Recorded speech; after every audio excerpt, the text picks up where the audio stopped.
Council's YouTube now, everyone.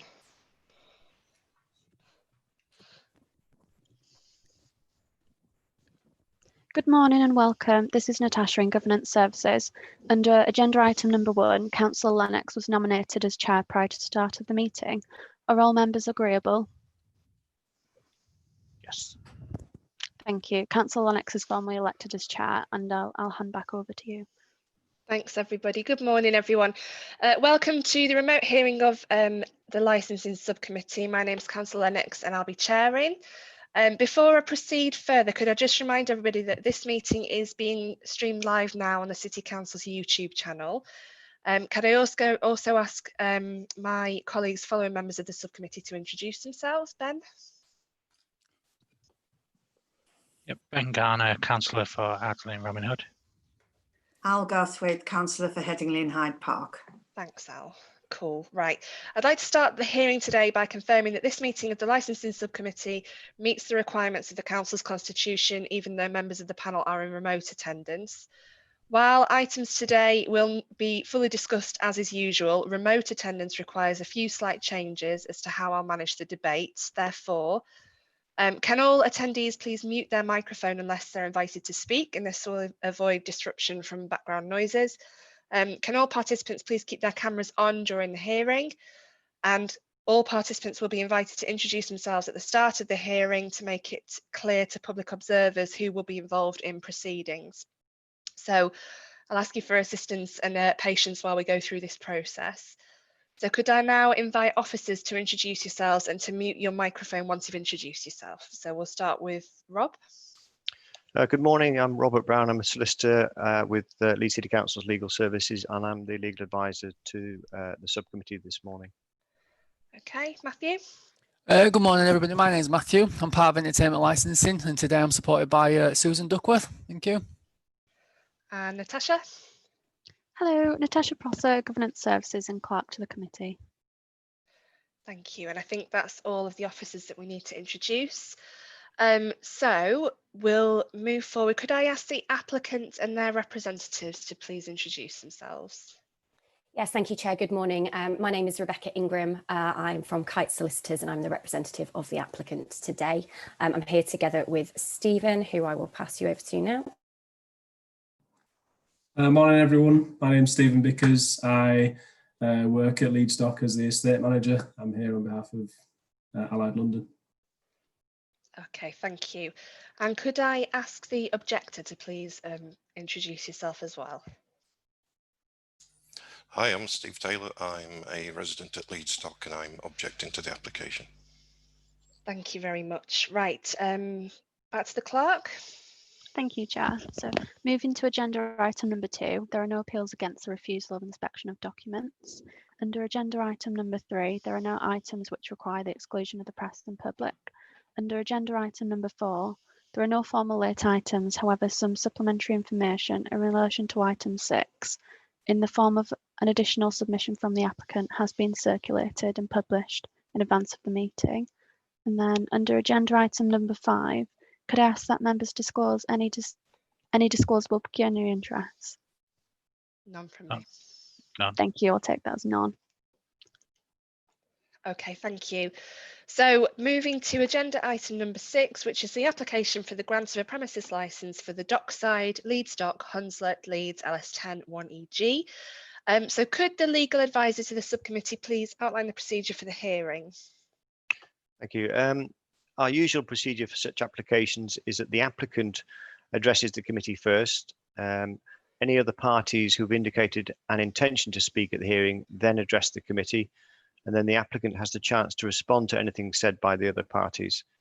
In making its determination, the subcommittee will consider what's appropriate and proportionate to promote the licensing objectives, namely the prevention of crime and disorder, the promotion of public safety, the prevention of public nuisance, and the protection of children from harm. The regulations permit the subcommittee to set a time limit on presentations, providing the same time limit is applied to all parties.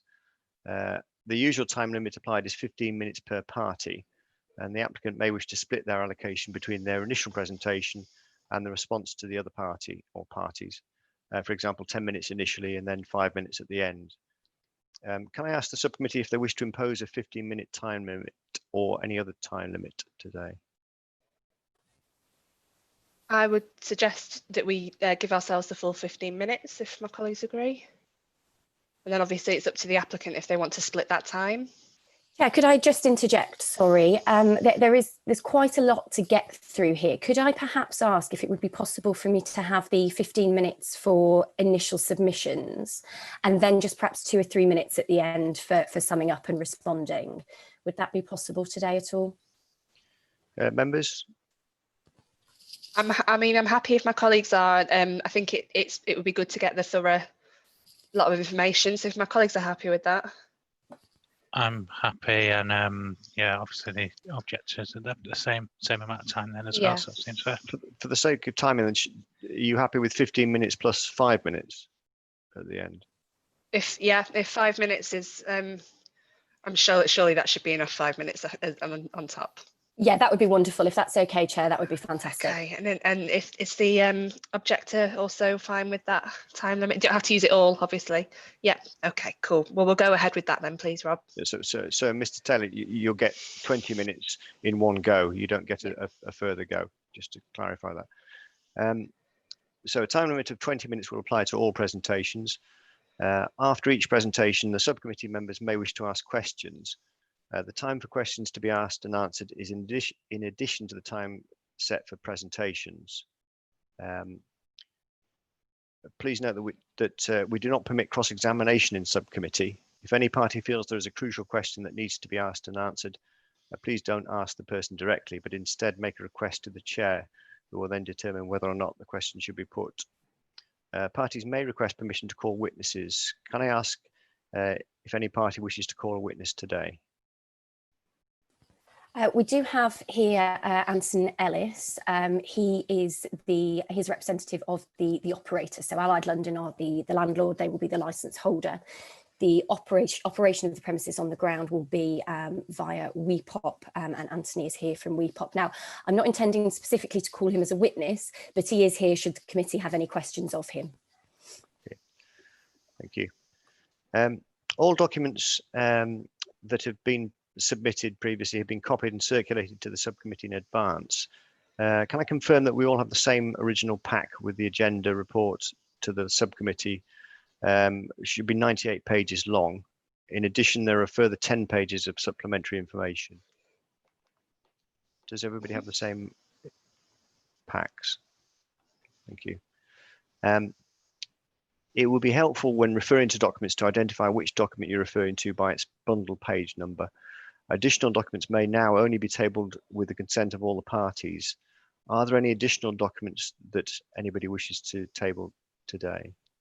None from me, thank you. Thank you. Please note that your presentation is your only opportunity to address the subcommittee, so you need to make sure that you've included in your presentation everything that you wish to say and to have taken into account. After the parties have made their presentations and after any questions, members will consider whether they have all the information they require to make a decision. Once this point is reached, the subcommittee will go into a private session. If members have any additional questions to ask, they will return to the meeting to ask those questions. They'll then return to private session to continue and complete their deliberation. Can I ask that all parties remain in the room until asked to leave? All the parties will be informed once the hearing is ended and will be advised of the decision in writing within 5 working days. Can I just ask if there are any questions about the procedure to be followed today? Okay, thank you. Okay, thank you. So now, could the licensing officer please present to us the application? Yeah, of course, Chair, thank you.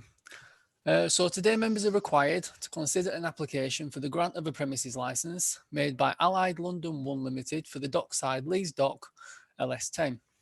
The application explains the premises proposed to operate as a community cafe and bar in a unit yet to be constructed. Members should note that this is the first application for a premises licence for these premises.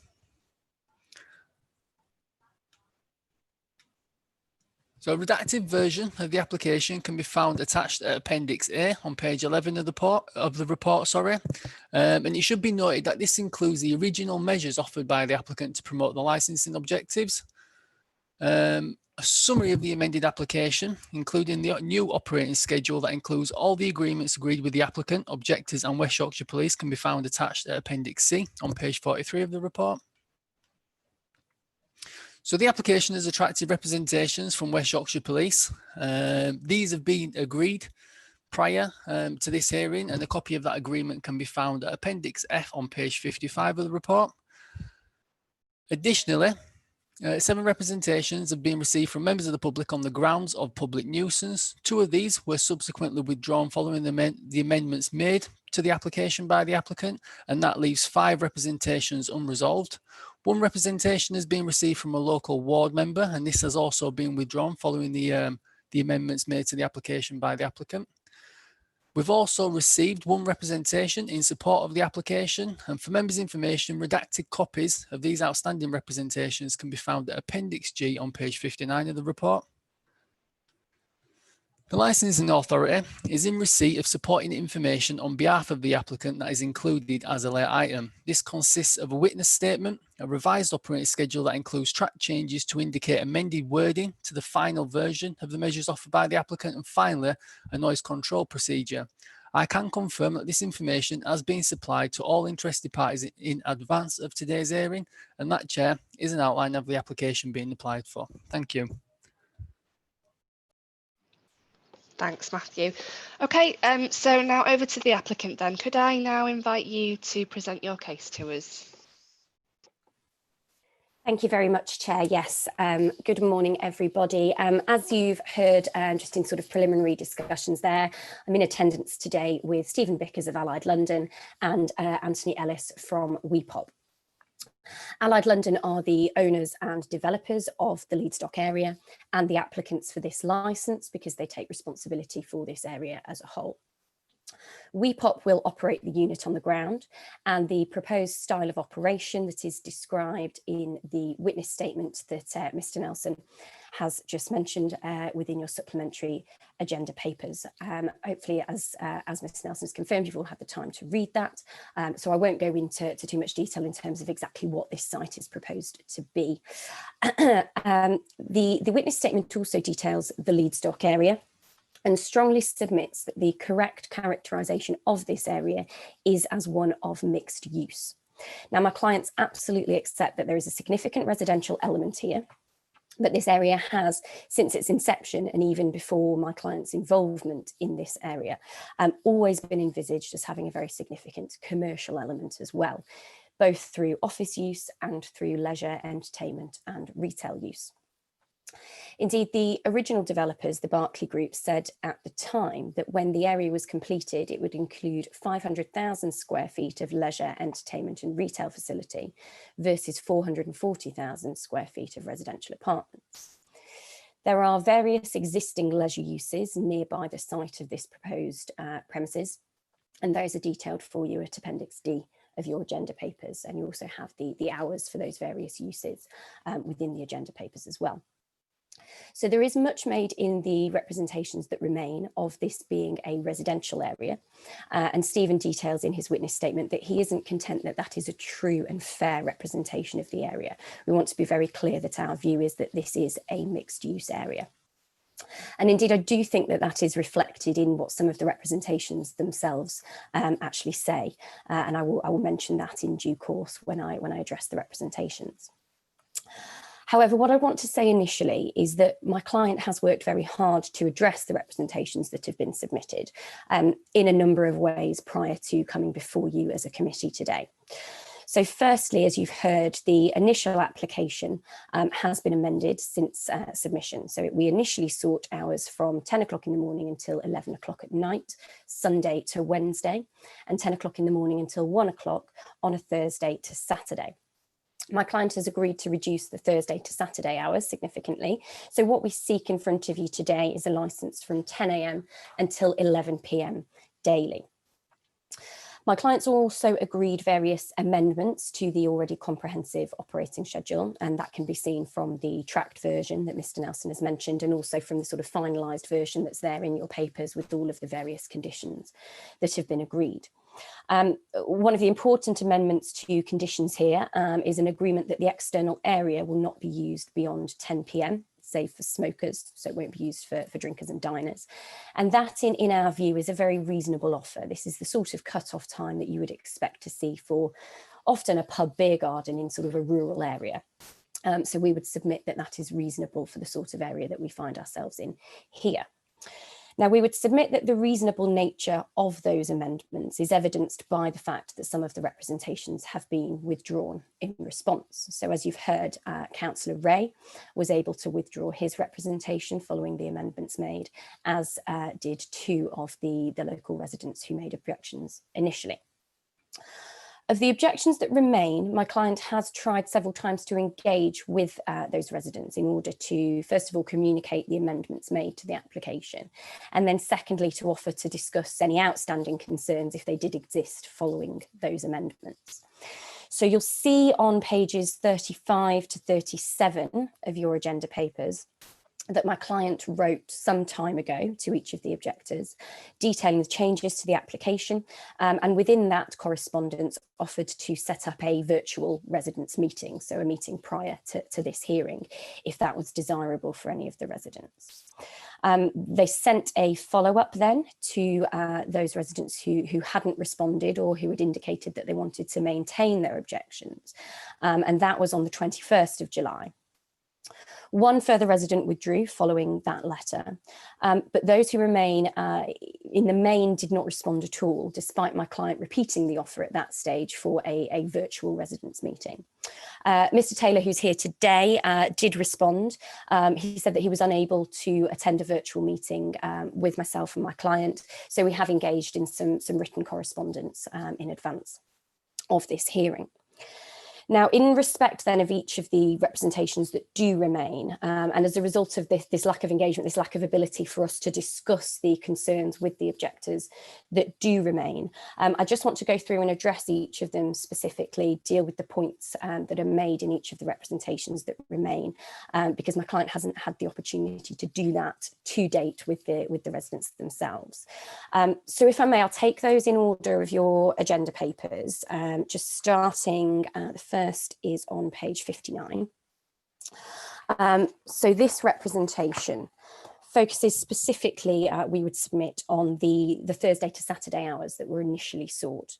It references the element of the application that is until it says the early hours of the morning. So those would be the Thursday to Saturday until 1 o'clock hours that were originally sought. Now, as I've explained, those hours have been reduced in line with what was initially applied for, Sunday to Wednesday, so until 11 o'clock. And so we would submit that this representation has been addressed. There is specific reference towards the bottom of the representation to Thursday to Saturday hours, and those are no longer what we're seeking today. The next representation then, if I can take you on to page 60. Now again here there is a focus on late night opening, and particularly on a Thursday. This objector is in particular concerned that this means that anyone working on a Friday would be affected by later hours on a Thursday. So again, I would submit that that's been addressed with the reduction to hours that we've already offered to make. This representation also suggests that the grant of this application, the presence of this premises, would change the nature of the area. But as the witness statement explores, and as I've already touched upon, we would submit that this use is entirely in keeping with the area and with other licensed uses. Now, finally, this representation also suggests that this is a quiet residential area without any nighttime noise, but simultaneously suggests that sound travels, that voices can be heard, that those with bedrooms overlooking the dockside can't get away from noise. Now, with respect to this objector, and I know that they're not here today, but with respect to this objector, both of those things cannot be true. We would suggest, therefore, that the truth lies somewhere in the middle here, as Stephen suggests in his witness statement, that the truth is that this is a mixed-use area that's always been intended as such, and that noise heard around the area is as would be expected of this type of sort of city centre location with a residential element. It's the sort of noise that doesn't cause a nuisance, and that a bar that opens until 11 p.m. would be acceptable and expected within this sort of area.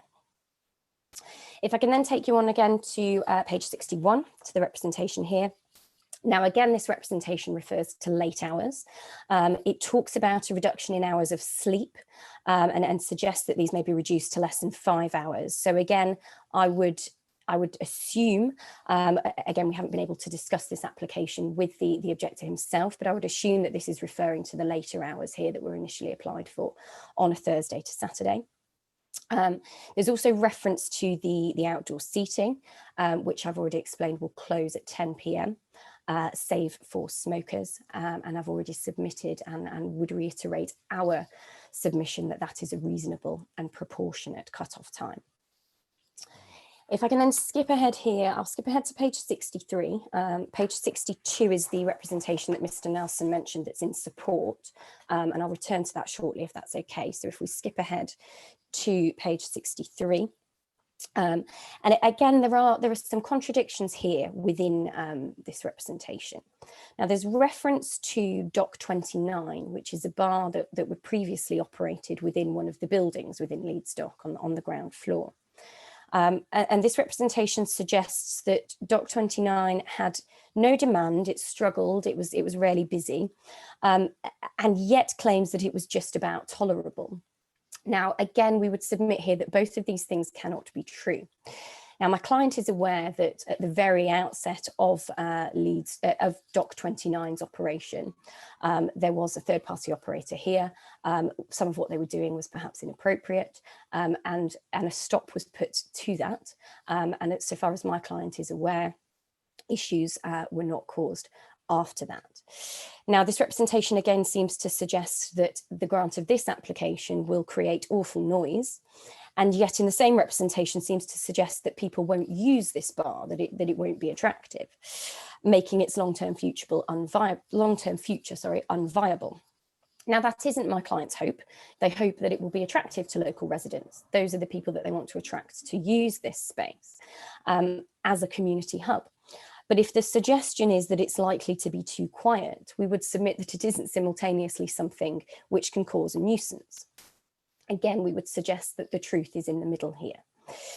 Now, furthermore, this also appears to be a more general complaint regarding the area as a whole. There's reference here to people holding parties on balconies and to noise from other residents in the area. So firstly, therefore, we would say that in this sort of mixed use location, when there are different types of residents with different uses of their particular apartments, that a bar licensed until 11 p.m. is appropriate. Secondly, we would suggest that perhaps a community facility that local residents could use for food and for drinks, for socialising, would provide a more controlled environment for that, subject, of course, to the sensible time restrictions, the conditions and the monitoring that we are suggesting as part of this application.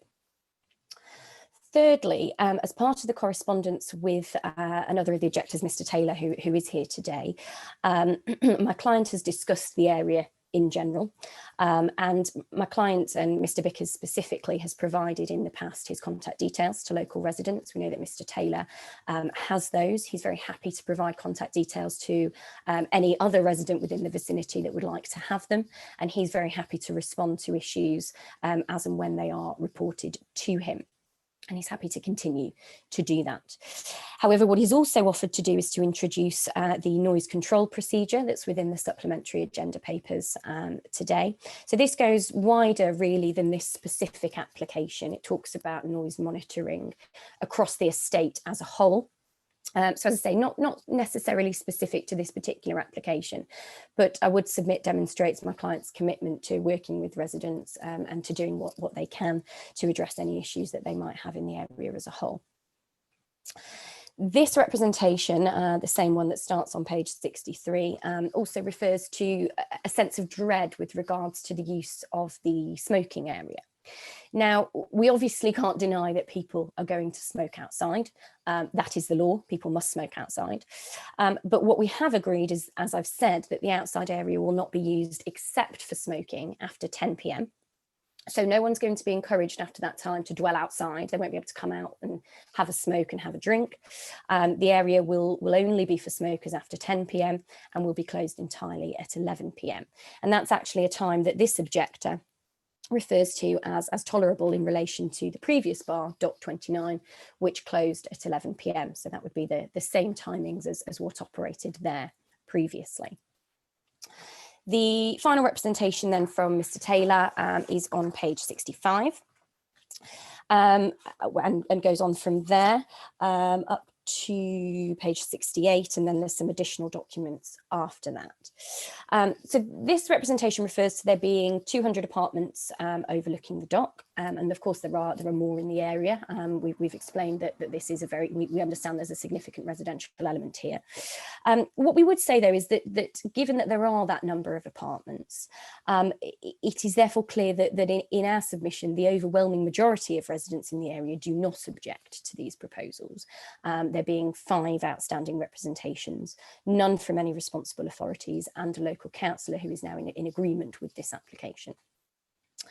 The representation also refers to the previous incarnation within a building, Dock 29, as a compromise, and we would say that a compromise along the same lines has been suggested here. Mr. Taylor's also submitted World Health Organization guidelines in relation to noise. Now, I'm not going to claim to be an expert on WHO noise guidelines. We would need to have an acoustic consultant here, I think, if we were to claim that. But what I would say is that your environmental health team at the council are experts in these matters, and your environmental health team have not made an objection in relation to this application. In fact, they didn't make an objection to this application as it was initially sought with the later hours. What I also do know in relation to these sorts of guidelines is that they make reference to noise in bedrooms, make reference to hours of sleeping, which are generally accepted to be 11 p.m. onto 8 a.m., which ties in with the times that live and recorded music is entirely deregulated by the Live Music Act, and the premises will not be operating at all during those times. Licensable activities will finish at 11 p.m. Premises will close half an hour later. The representation also proposes conditions, and many of those are incorporated within the final operating schedule that is submitted by us and is in the agenda papers. Save for, there were conditions suggested which would restrict regulated entertainment prior to 11 p.m. And as the committee will, I'm sure, be aware, those simply aren't legally enforceable as a result of the deregulations brought about by the Live Music Act. And save also for the cut-off suggested at 9 p.m. for the external area. We would submit here, as I say, that 10 p.m. is reasonable. We would submit that the application has been thought through with regards to the noise impact that it could have, and that the application as it is appropriate and proportionate. Now, indeed, that's a theme that I have touched on throughout, that this application is reasonable and that these hours are proportionate in the area in question. Councillor Ray agreed when he withdrew his representation, saying to me and to my client, thank you for being understanding and striking a balance between the needs of residents who, in the main, want a venue like this, and between those who had a genuine concern over noise. And we would submit that is what we're doing here, striking an appropriate and proportionate balance to ensure that the licensing objectives are not undermined, whilst creating what should be, as detailed in the witness statement, an exciting and attractive addition to the area that in the main the residents are keen to see arrive. Now, I said that I would take you back to the representation on page 62. In support, and this individual says that the proposed establishment appears to be entirely consistent with what one would expect to find in an area like this. He considers that it would be a welcome addition to the area, and we would respectfully ask the committee to agree with that conclusion. Thank you very much.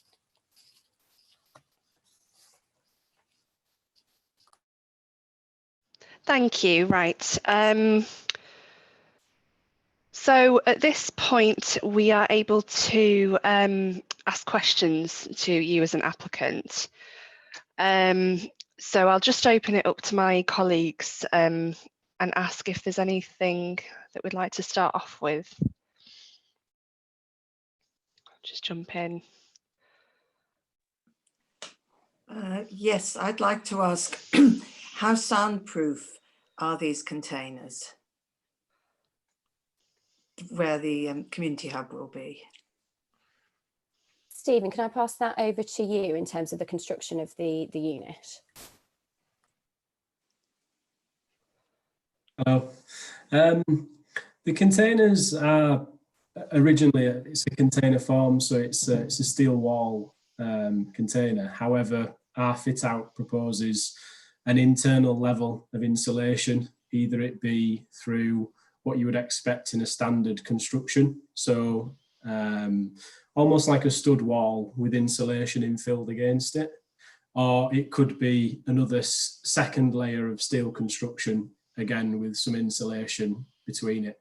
So throughout the construction of the premises, it will have to comply to the Part L requirements through building regulations. Other than that, I don't know how else to really answer it, if that's okay. Yes, I was really wondering, if you were standing directly outside it or a little way outside it, would you be able to hear what was going on inside? I'd expect that you'd be able, if windows were open and there were people inside it, I'd expect you to be able to hear as you would stood outside a shop or another premises if you were walking past, but I wouldn't expect it to be intrusive. Okay, what is the capacity? I think the capacity is set at, is it 100 or 120, I think?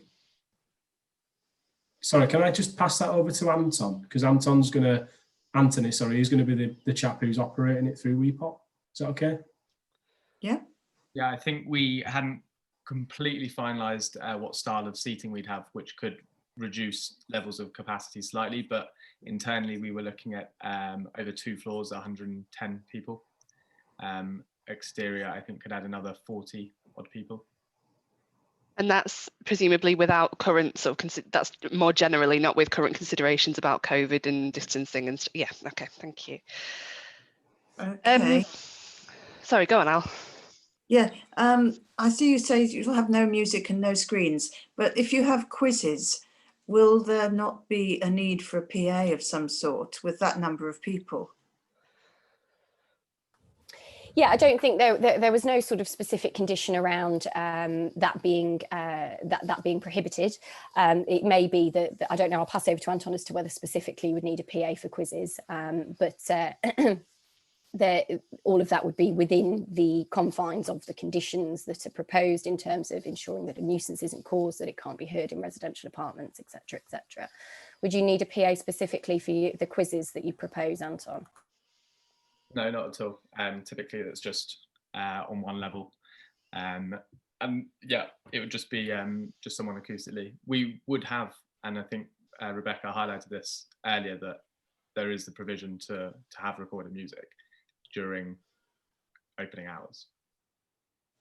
Yeah, so just to clarify there, what we're talking about is that the Live Music Act allows for live and recorded music between the hours of 8 and 11, and obviously I've mentioned that in relation to Mr. Taylor's representation, in that he'd asked for conditions reducing those hours, but that isn't legally possible or enforceable under the deregulation brought about by the Live Music Act. Okay, I've got one final question, again on noise. Smokers can actually be very noisy. They take drinks out and it becomes an additional social space in good weather. How are you going to control the noise that smokers may well make while they're out there? So within the application is submitted a smoking and alfresco dining policy.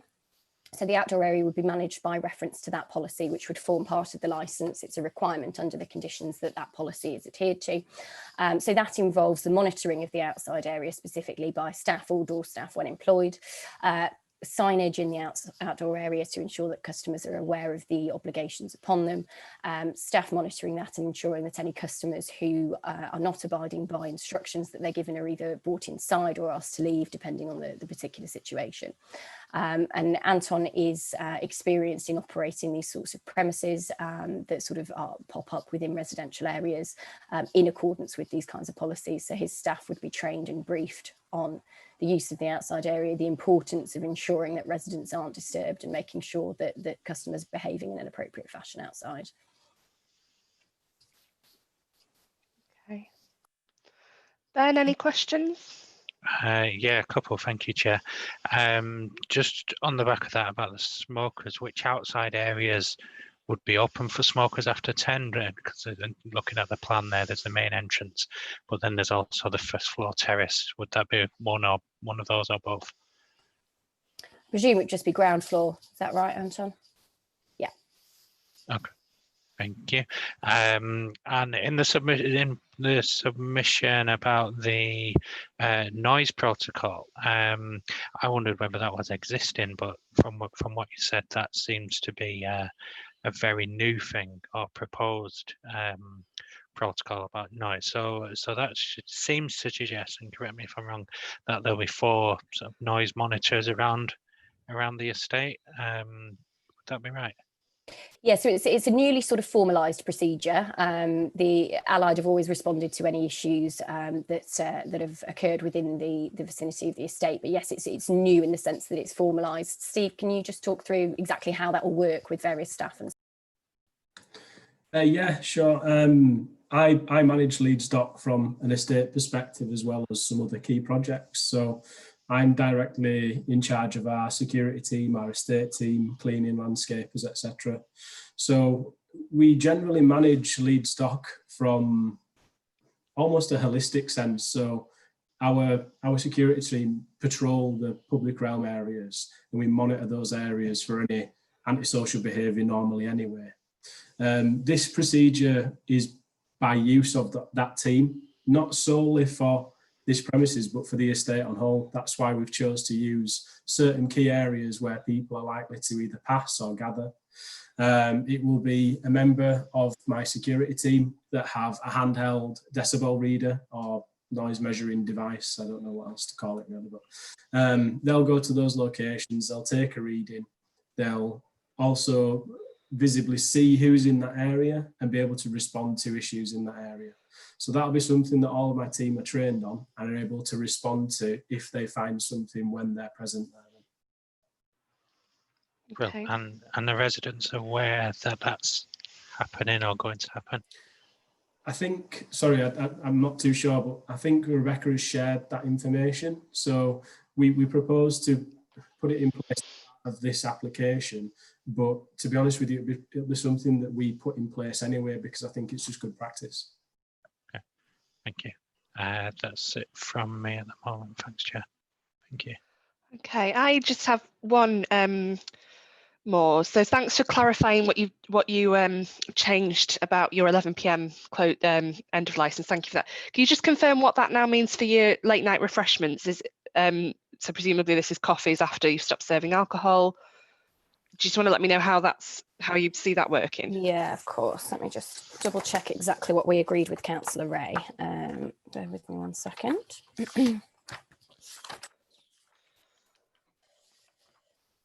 Let's have a look. Yeah, so we've proposed that late night refreshment would be 11 till 11:30.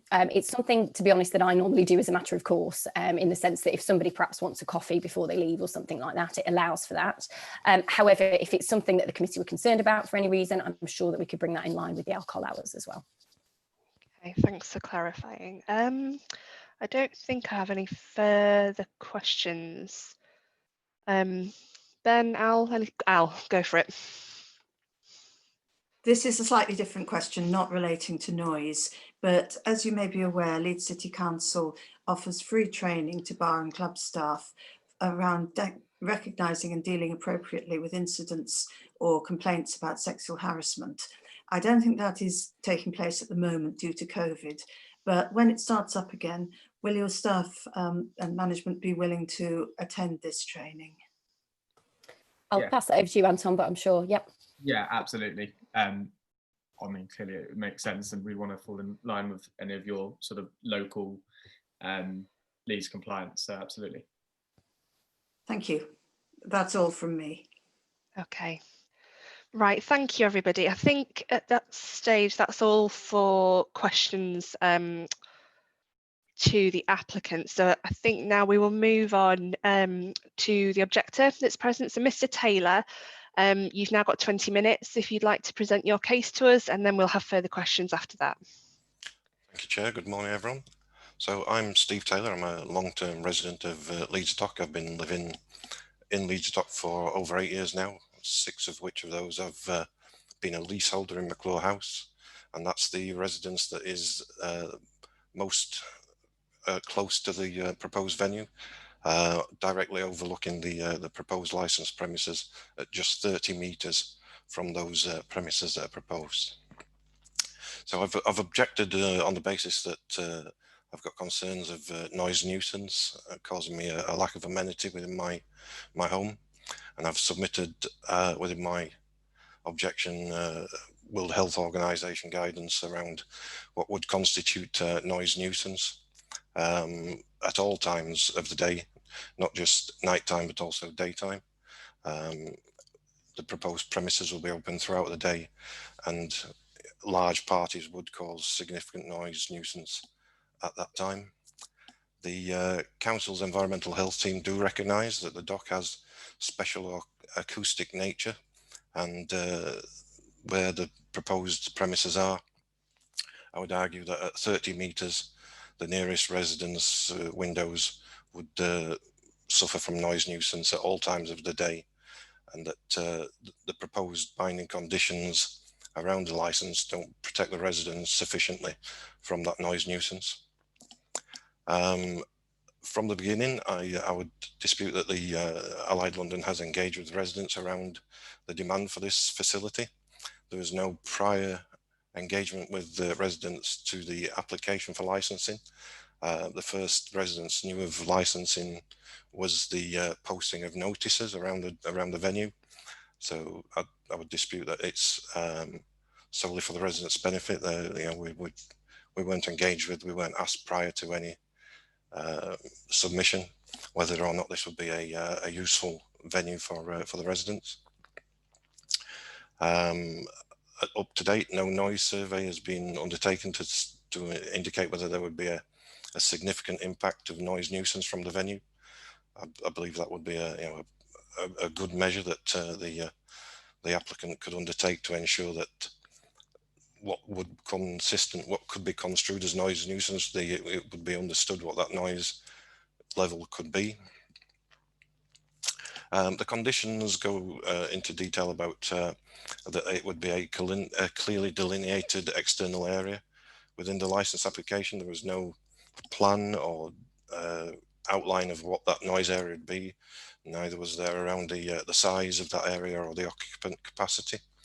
If we look at the submitted plans, the external area is approximately 100 external seats, and I would put forward that 100 external patrons at any time of day would cause a significant amount of noise through just general chatting and lively activity that you would expect in a bar, restaurant. As the applicant has confirmed, there are certain measures under the Live Music Act which can't be legislated against through licensed premises, and they've made that clear. So the requirement to have no external speakers cannot be enforced through premises management, so premises licensing. So as we've found with other venues in the area, while they may commit to that, there is no legally binding obligation on the persons to undertake that. So I would suggest that cannot be considered as something that would be a given, that the premises wouldn't seek to put external speakers at a later point. At the moment, there has been no commitment from Allied London to surrender the licence for Dock 29. Residents could be in a situation where we have 2 venues operating in extremely close proximity to the homes. and we would have a cumulative effect of 2 licensed premises occupying an incredibly small space within the centre of the dock. So I don't believe that Allied London plan to surrender their Dock 29 licence. In recent communication with the licensing authority, it's been suggested that they could continue to use that in a capacity to provide external sale of alcohol, which currently doing under a temporary license, a temporary event notice. I'm thankful that the Allied London have taken some of the consideration, some of the issues into acknowledgement, and have worked with residents to try and come to a reasonable solution. And I've communicated myself with Councillor Ray regarding this, and I appreciate his work and the licence committee's work on trying to come to a good arrangement. Unfortunately, I just don't feel that it could be delivered in a way that would not cause a nuisance to residents. I'll go on to the proposed measures that Allied London have put forward for a regular monitoring around the dock area. These indicate that this would only be done when there is a specific event and not on a continuous day-to-day basis. These commitments are not legally binding, and therefore at any time, as Allied London see fit, they could remove that requirement. They could remove that in 2 years, 2 months, 2 weeks, 2 days after being granted a license. They could decide for commercial or other reasons that they no longer wish to perform that service. And that service itself, I don't believe is robust enough around being a spot check on a regular basis around the area, and it would be undertaken by best of the will humans, which can be very much open to error or shortcutting at these sort of things. And the proposal is that noise would be challenged. There would be no enforcement in terms of trying to ask people to move away or to stop practices. It would simply be a challenge at that particular point. So previously, Dock 29, the current license that that Allied London has in very close proximity, I agreed with Stephen Bickers and Allied London previously on the application of that for a license. My concern here is that this new premises is of such a scale and in such a noise sensitive location with the vast amount of external space that I don't consider that it could be run in any way which wouldn't cause significant noise nuisance at all times of the day. So to sum up, I would suggest that the council has a duty to enforce the licensing aims and objectives to prevent public noise nuisance, and that the granting of the license should only be done and considered against the conditions that the council can enforce against the applicant, and any gestures or promises that are not binding and that can be revoked without warning, such as the installation of speakers, the monitoring of events, the surrender of a Dock 29 license, those shouldn't be taken into consideration. It should only be what we can enforce through the license against these premises as such that would control the noise nuisance. And as unfortunately my opinion is that I don't believe any conditions that can be imposed directly that can be managed and can be enforced would be sufficient to ensure that noise nuisance doesn't occur. Thank you very much. Thanks, Mr. Taylor. So, do we have any questions from the committee to the objector? One from me, Chair, please. Mm-hmm. Thank you, Mr. Taylor. That's good, and I'm pleased while we have remote meetings that we're still able to get objectors as well. That's the first in one of the subcommittees I've been on, so fantastic. Thank you. You suggest that the noise plan in the supplementary information doesn't really put you at ease. It seems to be, although you said it just it would just be implemented for events, although it does say, albeit that it does seem a voluntary thing, as you've put forward, that it would also be every Thursday to Saturday, 6 p.m. till midnight. Does that put you at ease, notwithstanding what you've already said about sort of voluntary measures being able to be pulled at will? At least if it was being followed, would that put you at ease? I think from what I've read of the supplementary information, where at the very top it says that this would be undertaken for events, and the timetable is merely a indication of a record of what would happen. Maybe we could get some clarification on the. Yeah, since they would assist for me to jump in there, Chair, just to clarify. It's page 9 of the supplementary agenda papers. I'll just read the way it's worded. So the following procedure is to be conducted if there are any events taking place on the estate. The procedure is also to be followed weekly, Thursday to Saturday. So it's every Thursday to Saturday, plus if there's an event on a Sunday to Wednesday. Okay, thanks for that clarity. No problem. Thank you. Does that put you at ease anymore, Mr. Taylor, or you still got concerns just about noise? I believe it would. If it was enforceable, it would offer an element of appeasement. Unfortunately, as I've stressed, it's not enforceable. Thank you. That's it from me. Thank you. Okay, thanks, Ben. I don't think I have any questions for Mr. Taylor. Al, is there anything from yourself? No. Okay, thank you. Right. In that case, the applicant has a further 5 minutes to summarise the application. You can address things that have been raised by the objector and also questions and answers that we've had. Obviously, you can cover anything that you choose to in the next 5 minutes. That's lovely. Thank you, Chair. Yes, what I'll do is I'll just sort of just mop up a couple of the issues that Mr. Taylor's raised there. First of all, there was a reference in what Mr. Taylor said, and I think there's a bit of a misconception here potentially. Mr. Taylor said the words large parties. He's talked about there being a need to be a noise survey, etc., etc. A noise survey is the sort of thing that I would expect a client to do if they're wanting to open a nightclub. This is a premises that's going to be open until 11 p.m. It's not for large parties. It is for community events. It's for food and drinks. It's for, residents and people from outside the area to be able to come down, have something to eat, have a drink, possibly a quiz night.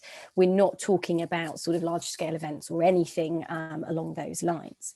Now, in terms of the need for a noise survey, as I say, this is something I'd expect to see for much larger scale and much later night venues.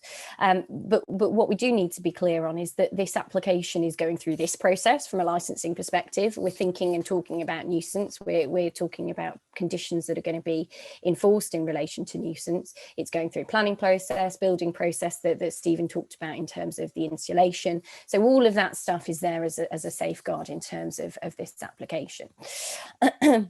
All of that is to ensure that there won't be a nuisance caused. Now, what I would say is that nuisance is a concept that relates to appropriateness within any particular area. So what's a nuisance in one locality will not be considered to be a nuisance in another. We cannot say, and we wouldn't want to say to you as a committee, that nobody is ever going to hear anything from this premises. If you're going to walk, as Stephen said, if you're going to walk by this premises with windows open, you might hear people chatting, etc. It isn't going to be completely silent, but we would submit that it is appropriate at this level in this locality and that it won't cause a nuisance, and that's the key issue here from a licensing perspective. And indeed, my client would be in breach of their license if a nuisance were to be caused as a result of the operation of this premises. In terms of engagement with residents, obviously this was submitted at a period when it wasn't possible really to engage on a wide scale with residents. I know that my clients would normally sort of want to hold residents meetings, that sort of thing, but obviously that wasn't possible back when this was submitted.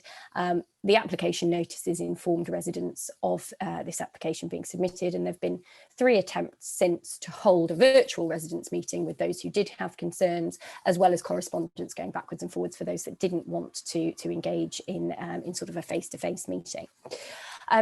In terms of conditions that are enforceable, Mr. Taylor mentioned his concern that the external speakers condition is not enforceable. Now, obviously, happy to defer to Rob on this, but my view is that that condition is enforceable at all times. The Live Music Act deregulates conditions that reference regulated entertainment. So if the condition was worded, there shall be no external recorded music, then yes, I agree that would be disapplied by the Live Music Act 2012. It wouldn't be enforceable. However, the reference to external speakers falls outside of that because it doesn't refer specifically to regulated entertainment. It refers to the presence of a speaker.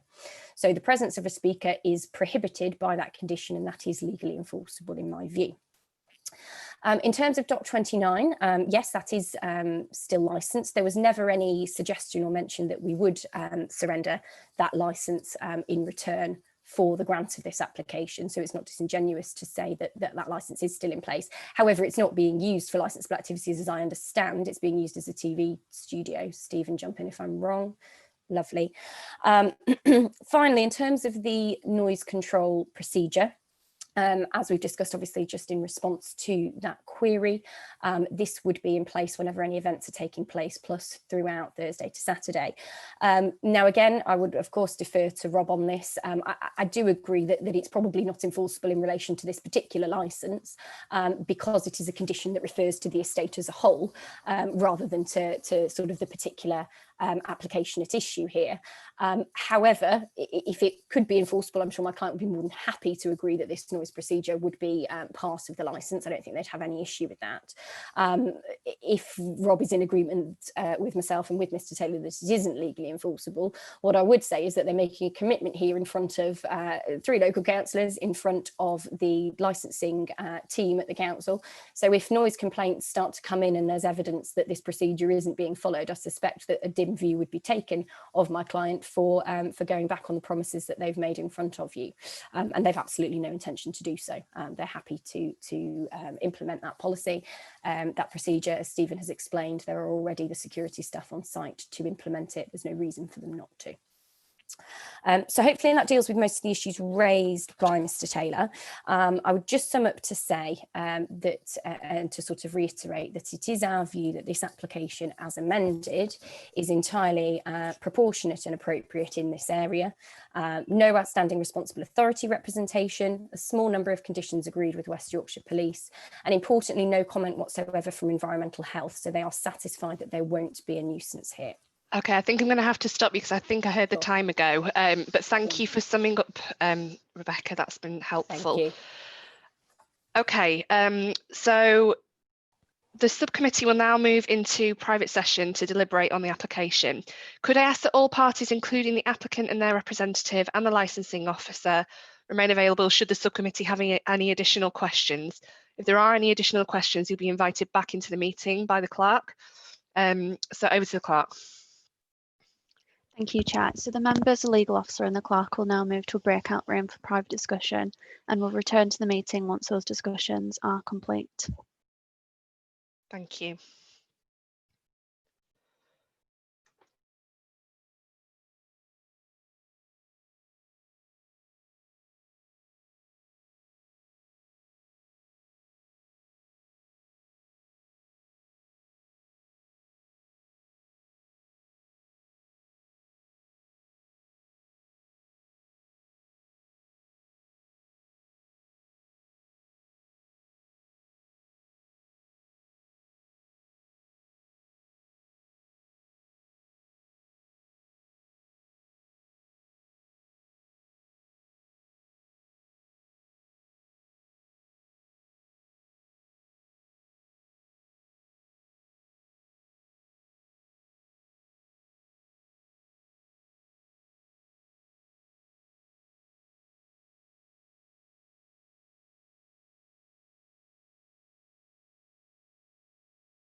just wait for everyone to come back on. Okay, I think that's everyone. So we're just coming back in to say thank you. We've got no further questions. As we said before, you'll be this concludes business for today, and you'll be notified within 5 working days in writing of our decision. So just to thank everybody again for attending. Thank you very much.